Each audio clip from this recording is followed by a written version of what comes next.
National Arts has been made possible by Low Real Estate Group at Path Realty, proudly serving the Shepherdstown community in West Virginia for nearly a half century, providing commercial, leasing, rental, marketing, and consulting.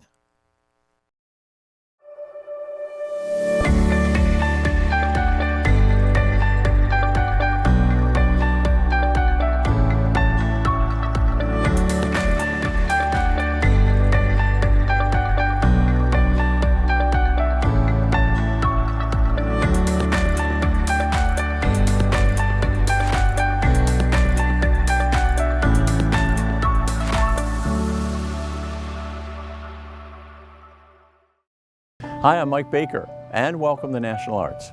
On this program, we're going to meet best-selling author A.B. Gibson. Alan wrote his first novel after an eclectic career as a language professor, advertising consultant, entrepreneur, and film producer. For most of his adult life, he wrote and produced television, radio, print, and digital commercials, and built his reputation as one of the most innovative and creative minds in entertainment advertising. After 4 decades writing in the constraints of 30 and 60-second formats, he made the switch to long-form novel writing. He's published 3 best-selling horror thrillers under the pen name A.B. Gibson, and recently made his debut as a romance writer with the 2020 release of Summer Thunder, the first in a planned series of 3 books. At this juncture, Alan is best known for his penchant for horror. In fact, one of his stories takes place here in beautiful Harpers Ferry, West Virginia, specifically Jefferson Rock. It's hard to believe that such a horrifying tale could take place in such a picturesque setting, but it does.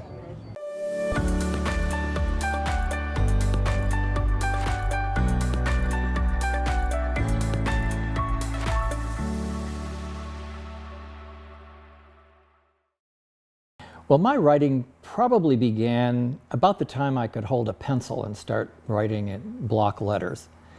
I had creativity in my family. It's in my bloodstream. My maternal grandfather was an inventor, and my life was just full of ideas. And I think as soon as I could hold a pencil or a pen and put them down on paper was the beginning of my writing career. Now, those were, silly things that we had to write for school, and I would compose stories on my own. But I was also an avid reader. My grandparents had a massive library, and my favorite was the Journeys Through Bookland, I think it was called, and it was a many-volume set, and it covered everything from mythology to history to some of the great classics, and I just couldn't read enough of them. I used to spend the night at my grandparents' house, and they would have me sleep on the sofa. That's really where I talked them into letting me sleep, and it was in the room where all the books were. And so I would stay up really late at night reading all these fabulous tales, fairy tales, just everything I could get my hands on. And I think because of that, I just love plots. So one of my favorite things is to create a cool plot. And my problem is I make them too intricate, so I always have to kind of streamline them. But yeah, I started writing then, and then I didn't really continue that. That was just sort of a brief little part of my elementary school. Then, of course, I went, in college, you end up writing, and in grad school, I did a lot of, scholastic, scholarly kinds of writing. But after I graduated from grad school, I got a job in advertising, and it was like the perfect job for me. I got to, I pictured myself writing jingles, and being the new jingle writer. But honestly, it was a perfect career for me. I got to be creative every which way. I wrote print ads, radio spots, TV spots, headlines, body copy. It just was fantastic. It was a great way to get my outlet. But somewhere in between that, I had this cool idea of submitting a story to True Confessions magazine. Now, let me tell you a little bit about that. When I was a kid growing up, one of my aunts had a house, well, sort of a house. It was more like a little settlement along a lake. And we would go up there several times a year and swim, and we had lots of cousins, and we all got together. There was very little to do other than talk to each other back then. We didn't have internet or any of that kind of stuff. But my aunt had this fantastic collection of junk magazines. They were called True Confessions. There were a bunch of other titles. I can't remember what the names of them were, but I do remember True Confessions. And they were these, at the time, salacious kinds of stories. And I just couldn't get enough of them. They were just like cheap, crazy stories. And anyway, I just devoured them. And I looked forward to it every time I went up there. My mother just used to roll her eyes like, oh my God. And but anyway, I was really hooked on it. And so at some point, before I actually started writing books, I think I might have been in grad school. I sent in a proposal to True Confessions magazine. Now, I didn't follow any of the guidelines. I didn't follow any of the rules for submission. I mean, it would have been, I understand it would have just been thrown out just because it didn't follow those rules. But it was a great title. I think it was, Raised My Son to Be a Criminal, Then Sentenced Him to Prison. It just, to me, it seemed like the perfect kind of story that True Confessions would want. I mean, that's the kind of stuff I read for years. Well, anyway, I don't know how long it took, but I finally got a response. It was about a little square. It was a little bit bigger than a Post-it. And it was, dear contributor, at this time, blah, blah, blah. We don't think we can use your thing. Anyway, I saved it for the longest time. I wish I could find it because it's one of my trophies, frankly. Anyway, it proved a couple of things. One is that it wasn't going to be as easy as I thought to get my books on that revolving kiosk in the airports that I dreamed of. But that it was going to be fun, and that I was going to also have to follow some rules. I decided one day that it was time to write my first book. And, they say write what you know. The main event, of course, was Halloween in October, and we had a big corn maze, and we had hay rides. And at one point we decided really, that we wanted to do a scary hayride. And so we picked a couple of nights in October, I think Fridays and Saturday nights in late October, and we choreographed a really terrifying hayride that took people out on the wagon all around our farm. And it was tightly choreographed, so people were terrified. And as a matter of fact, we had college kids that staffed it and scared people, and it was just a riot. And of course, if you have one 13-year-old girl on the hay wagon, you're made, because she starts screaming, and then everybody screams. Anyway, it was really fun. It was very popular. People loved it, and it really was scary. Because the worst thing in the world is to have a scary hayride that's lame. But anyway, it was really scary. So one day. It was in January. I was on a flight to LA, and I was just buckling up my seatbelt in Washington, headed to LA, and I thought, oh geez, when I get back now I got to figure out what field we're going to plant the pumpkins in and what field we're going to do the corn maze, and I just wasn't looking forward to it. And I said, I would just wish there was a way that this farm could give me another stream of income that didn't revolve around selling, a bag of apples at a time. And by the time I landed in LA, I had the outline of this story, and which I later called The Dead of Winter. It's the Winter family, so The Dead of Winter, you get it. It's a very cool play on words. At the time, I thought that it was such a fantastic title that no one could possibly have heard of it. And after I published it, of course, I learned that there's like 60, 70 books called The Dead of Winter. But anyway, that's a lesson I learned. But the story was awesome. And as they say, write what you know. Okay, so the story takes place on a pumpkin patch, starting with a scary hayride. And the blurb for it is, 4 young professionals pick the wrong weekend to overnight at a pumpkin patch B&B. And after a scary hayride, their evening spirals down into 24 hours of madness and mayhem and so on. Anyway, so it was fantastic because it basically mimicked the hayride that we'd put together that's so fantastic, that starts out so lame and then becomes, really scary. But the difference is, in the book, the chainsaws have real chains on them. And the other main difference is that the owners of the farm aren't quite as hospitable as we were.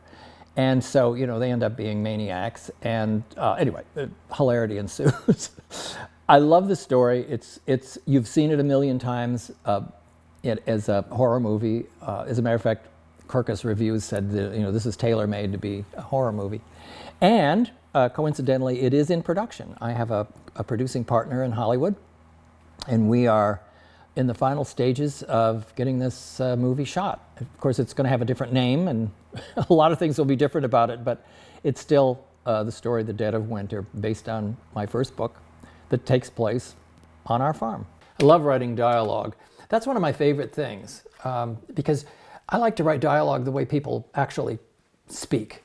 It's very easy when you start writing dialogue to make it, accomplish something, and then you read it back and you go like, really? Nobody talks like this. And so you break all the grammar rules, you break all the other rules about repeating words and all that kind of stuff, and you just make it the way people talk. At least that's how I do it.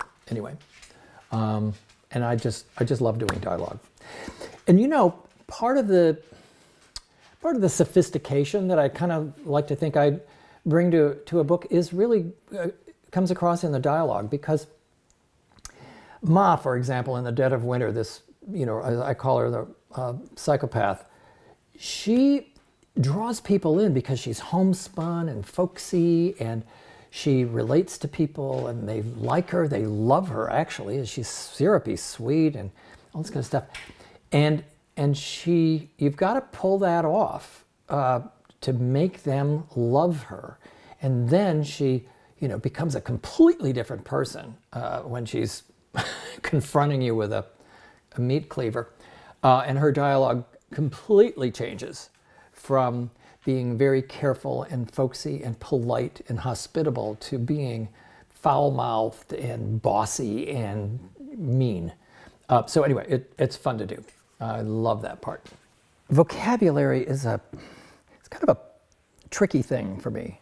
I have a pretty large vocabulary. It started when I was a little kid. My grandmother got me going on it. And I just sort of had a knack for it. And I got to use it a lot when I was in grad school and afterwards, and I taught for a long time, and I, learned all the lingo of the various fields that I was in.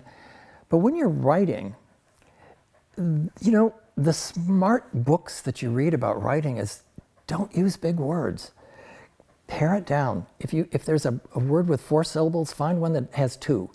And so I do. But I can't resist throwing in a few things because, that's just who I am and it's my style. But the trick is using a few neat words and still having it flow easily and crisply and smoothly. So keeping the level right, but giving the reader a little bit of juice every once in a while for fun. So that's kind of what I like to do. And I use my language studies in every book. So there's either a guy with a peculiar accent. In fact, in Summer Thunder, that's the protagonist. And he's got an accent that no one can quite identify, which is intentional. Yeah, I try to use some kind of interesting linguistic phenomenon in every book. And I have a one in mind for the sequel to, or the book 2 for Summer Thunder. Alan's current book, Summer Thunder, is a romance novel set in an exclusive California beach town. The novel inculcates a bit of fairy magic and the supernatural to overcome villainy and its evil twists and turns. Summer Thunder also has its Superman. He just happens to be disguised as the world's best kite surfer. His is a mystical world versus that of black magic that many women fall victim to. Not surprisingly, Alan's next novel, The Macabre, has its romantic elements as well. A body, romantic entanglement, mysterious pond, and a nice sprinkling of whodunit. We can't wait. This is such a perfect place. And I'm torn between having the body come up when the ice from the winter melts and it you know, like a hand comes up breaking through the ice, or whether it should just be on a nice warm sunny day, and maybe there's a young couple that decided to come down by the pond, and maybe they're necking or something, and they stick their arm in the water to splash the other person, and maybe, you know, there's a face or something down there. I'm not sure. I haven't figured it out yet. On the other hand, it might make a nice romance novel setting too. So that's kind of where I'm going with it. It started out as a murder, but there's nothing to say we can't have a murder, you know, within the plot of a romance. So maybe I'll combine them. In any event, it's an awesome location. Yes, my book is for sale everywhere books are sold. The paperbacks are available, you know, Barnes and Noble and all those places, and you can certainly buy them online from Amazon and any other place online. I have an audiobook for The Dead of Winter, which is also available wherever you buy audiobooks. And in Summer Thunder, I'm only on my ebook is only on Amazon for the moment, and I'm going to see how that works. And then, of course, the local bookstore here in Shepherdstown carries my books, Four Seasons books, and I have a nice fan base here, so that's always fun. I do a lot of book signings there, and in some nearby towns, it's also available. Nora Roberts sells it in her store.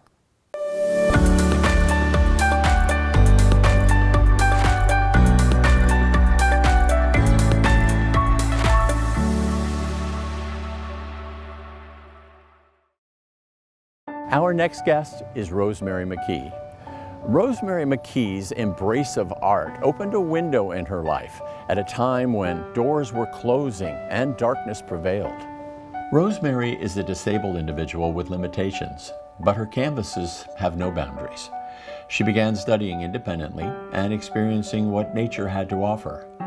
The outdoor frees Rosemary and connects her with an inner spirit that imbues all her work. The stroke of a brush is but a stylus that brings everything to life in her quest to serve as a universal advocate of art. I am a universal advocate of art for the reasons that art becomes life. Whether you're changing paths, whether you're experiencing major differences in your world, or you just need a place to put your efforts and your feelings and your creativity. Art became a savior to me during some turbulent times when my two sons and I had to endure a huge change. And then, unfortunately, my disability got exacerbated. And then I was also diagnosed with cancer. So finding art for those few hours of joy and expression took me away from the turmoil of reality. This painting is, at this point, it's an underlay, which you paint when you're beginning to bring the colors and the form to a painting. I decided to do a white spirit wolf because I felt I needed to hold on as much spirit. And a wolf is a pack animal, and it's a beautiful animal. And so I just decided to draw a wolf, and I've been working on it. Like I said, this is the first layer, and then you'll go in with your second layer, and then you'll do your specifics and detail work. So when you're doing your first layer, there's many things you can do to get a feel of what kind of painting you want to paint.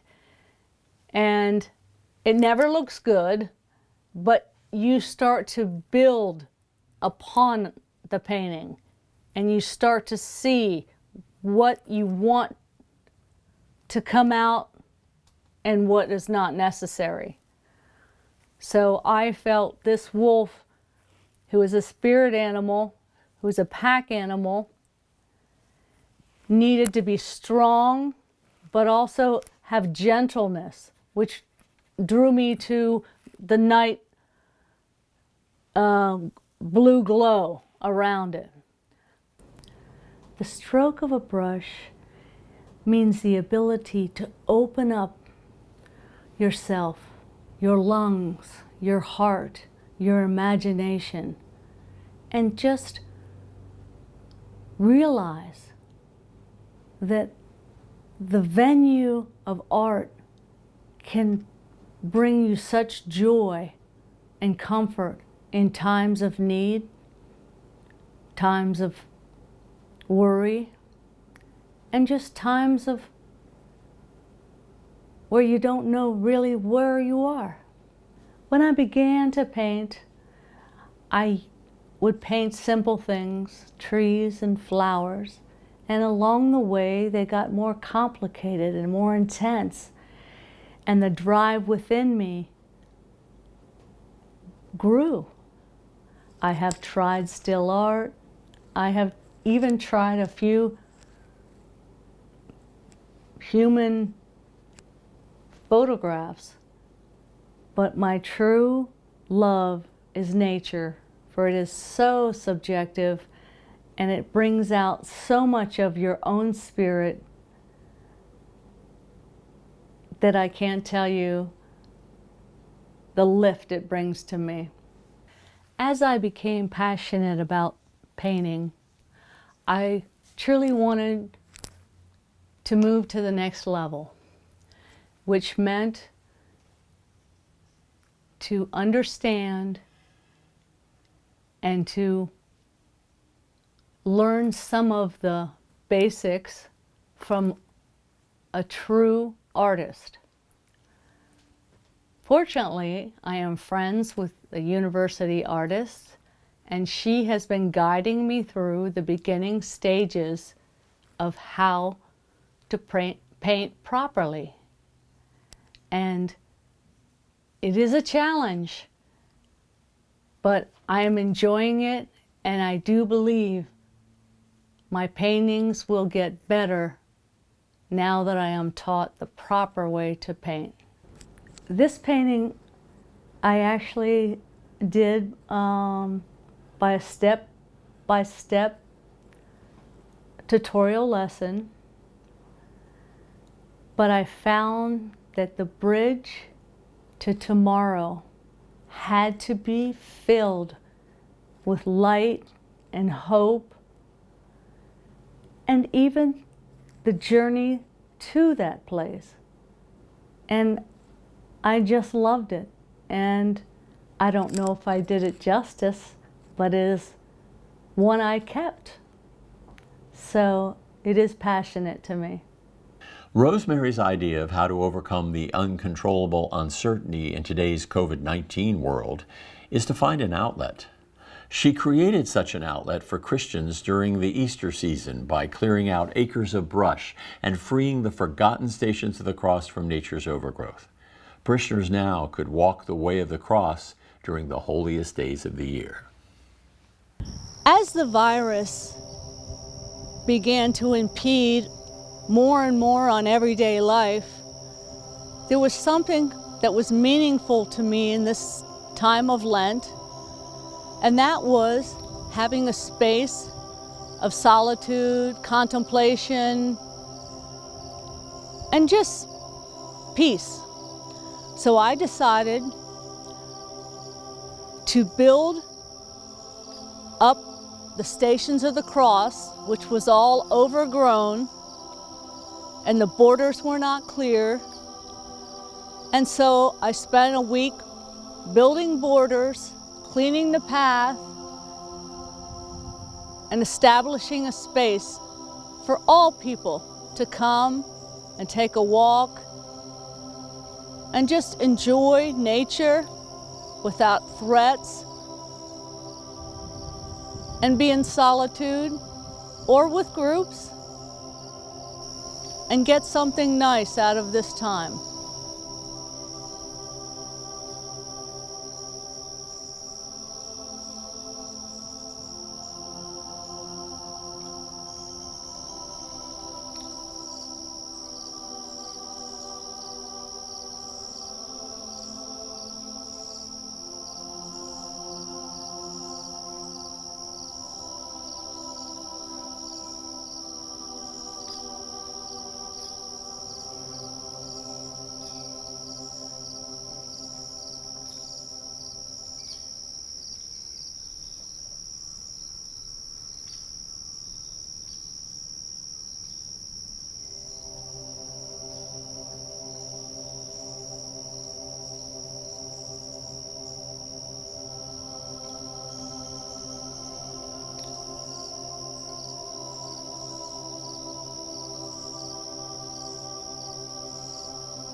Thank you for joining us on National Arts. We hope you enjoyed meeting Alan and Rosemary and partaking in their amazing talents. Until next time, remember, art was meant to be appreciated, so you be a part of it.